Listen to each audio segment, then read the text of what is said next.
very strong statement about the deportation and detention of migrants. What do you think of it? And they kind of said that you've got their back. Were you behind that? Well, I've made some statements about that already. I appreciate very much what the bishops have said. I think it's a very important statement. I would invite especially all Catholics, but people of goodwill, to listen carefully to what they said. I think we have to look for ways of treating people humanely, treating people with the dignity that they have.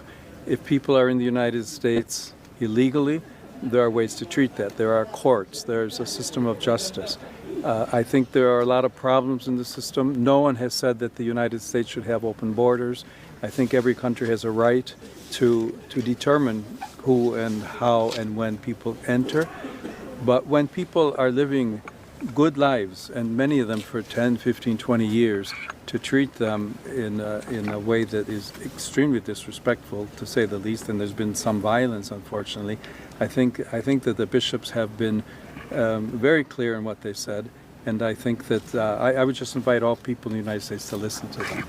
Hello, everybody, and welcome back to the Matthew Schreiner podcast. And today we're going to be talking about that clip that you just saw with Pope Leo, and this was an interview he did recently on Vatican News, as you can see down in the corner of that video, if you're watching on video.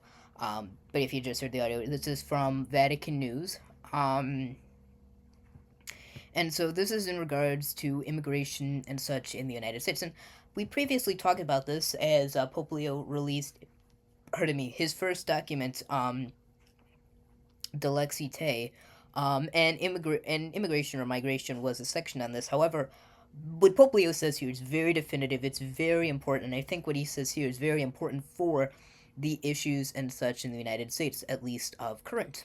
And so what he's saying is, yes, a country has every right to control and protect its borders and to control immigration. And so I want to make that very clear. A lot of people will point out how the Vatican has high walls over it and how the Vatican limits immigration. And I want to be clear, the Vatican doesn't limit immigration. Well, actually, it does.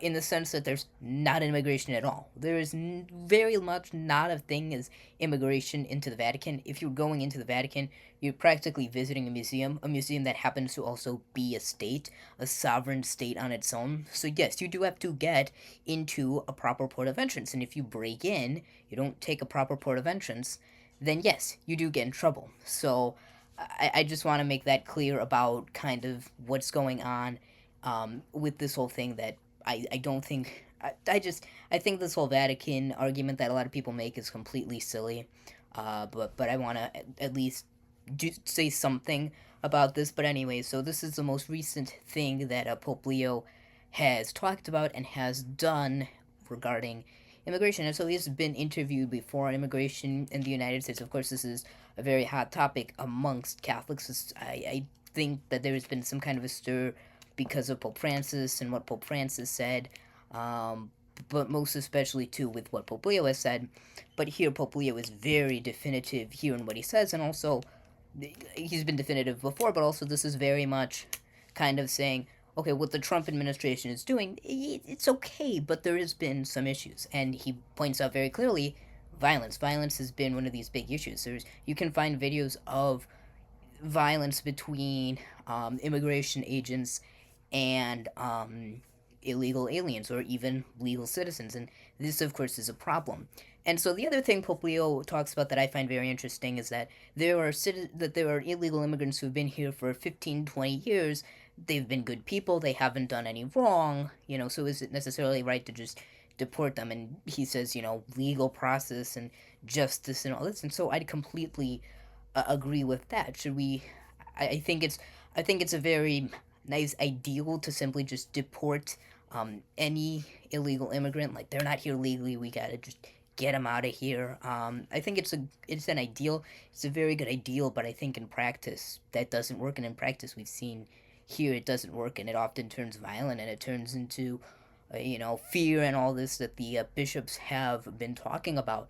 And I don't think that that's necessarily without prompting that the bishops have said these things. But again, what he's saying is, yes, that there is such a thing as illegal immigrants who aren't peaceful, who don't have the best intentions, who aren't doing things great, and who are criminals, who are doing things wrong. And so, yes, by all means, these people should be dealt with to the fullest extent of law, and that does include deportation and other things. Now, I read this online somewhere that Pope Leo actually, when he was down in South America, actually did stuff with immigration and encouraged people to do things, to do the process, but he encouraged them to do the process the right way, filling out proper paperwork and all that. And so I kind of stand with, um, you know, I don't believe myself, I am not anti immigration. I think anyone who is anti immigrant is just completely wrong. The church itself in America is practically just built upon immigration because most of the early settlers of America, especially of the English, were Protestant. And so most of the Catholics in America are from places like Poland, are from places like Ireland, are from places like Germany. They're not from England. Most of them are not from England. They're mostly from these other places. And so immigration is just such a very important thing, especially within American culture, that immigration, to be against immigration, is just to completely be against America as we know it. And I don't think that Trump is anti immigrant. Um, you can make a comment about how his wife is an immigrant, and that's true. I believe his parents or grandparents were immigrants. Um, so I just to be anti-immigrant is a completely silly and unjustifiable belief. But to be kind of anti-illegal immigration, to not just say, well, we got to deport any illegals, but to be kind of, well, we have this legal process we have, and unfortunately, a lot of these illegal immigrants came when we didn't have proper or good border control.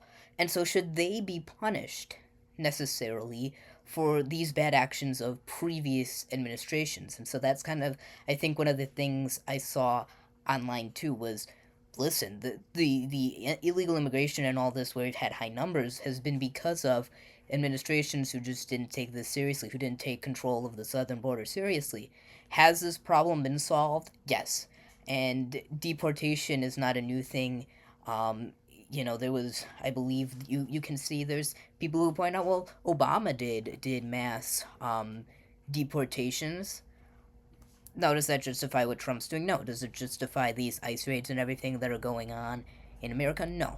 But I also want to make another thing clear, is that if you are trying to put the Pope into the American political scheme, you're gonna hurt yourself trying to do this. The Pope does not fit into a politically liberal or politically conservative view of America. He fits into the church's politics. The church's, not politics, but the church's beliefs don't fit into any political scheme here in America. There's no perfect Catholic party. But those who try and say, well, a Catholic can't be a Democrat, as so many simply try and do, that has been something I've seen before, where someone will be like, well, a Catholic can't be a Democrat. That's an opinion. That's never been the church's consistent teaching. But there is simply no party that has Catholics' best interests in mind. I mean, you've got parties that are against abortion, but then they're for other moral evils or what have you. And especially of politicians, there's often politicians who don't fit into a good morality, or fit into a Catholic morality, or fit into a Catholic belief at all. Simply put, there's this old principle of vote for the lesser of two evils, or vote for the lesser of evils. Pretty much in America, there's lesser of two evils. The last election was practically just a matter of lesser of two evils, because you only had four running candidates. You had Harris and Trump, and so you were pretty much voting between two evils. Now, within this, the church should not just endorse a candidate, right? Like, all Catholics should vote for Trump? No. All Catholics should vote for Harris? No. But the church can help to guide people, like, okay, well, this person has consistently been for abortion. We kind of can't stand for this. But on the other hand, you can say, well, this person kind of hasn't necessarily done the best stance on abortion or IVF or whatever. And so it's a matter of guiding people. They should be taught into this is what the church believes. Make of that what you will. We're not making the decision for you, but think of it.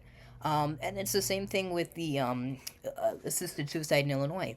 I mentioned how our church encouraged us to write into Governor J.B. Pritzker, who recently met with Pope Leo as well, about assisted suicide and these things, to write in about how we cannot stand that this is allowed, that this can go on, that this is something that just we simply can't stand for. And so I just wanted to put that out there. Was Catholic politics, the church is not into a politically conservative or politically liberal stance. It's not a Democrat, it's not a Republican, it's not whatever other parties you have in America, whatever other parties we have in America. So there's more than just Democrat and Republican, but really when you get down to it, that's pretty much what our political system is. We are not officially, but pretty much just a two-party system. And that's what you'll hear about in the news, that's what you'll see in elections, and you might have an independent running here and there. Although very rarely is an independent just someone who's very popular. The last election there was RFK, who was the independent candidate, but he dropped out of the race. But just to put that there. So I just wanted to be very clear on what Pope Leo talks about here about illegal immigration. That yes, controlling borders is good, but we can't treat illegal immigrants who've been here 15 to 20 years, who have done nothing wrong. We just can't start going trigger happy. There's a song by Weird Al called Trigger Happy, and it's about a guy who goes crazy with guns. But we can't go trigger happy with deportation, with sending people out of the country, especially when they might be citizens, or they've been here for 15, 20 years, haven't done anything wrong, and of course violence against illegal and legal immigrants and just citizens. This is something we've seen, and we just cannot allow this. We cannot allow this kind of violence, this kind of stuff to go on, and the fear too, as the U.S. bishops have talked about. And so I haven't seen the U.S. bishops video in full, but again, this is what the Pope says. This is what he's saying to the bishops, presumably of the USCCB, about this video they've done. And I'm sure the Pope has seen this video and knows very well what they're doing, and doesn't seem like he thinks they're doing anything wrong. So I just want to put that out there about Pope Leo and immigration here again.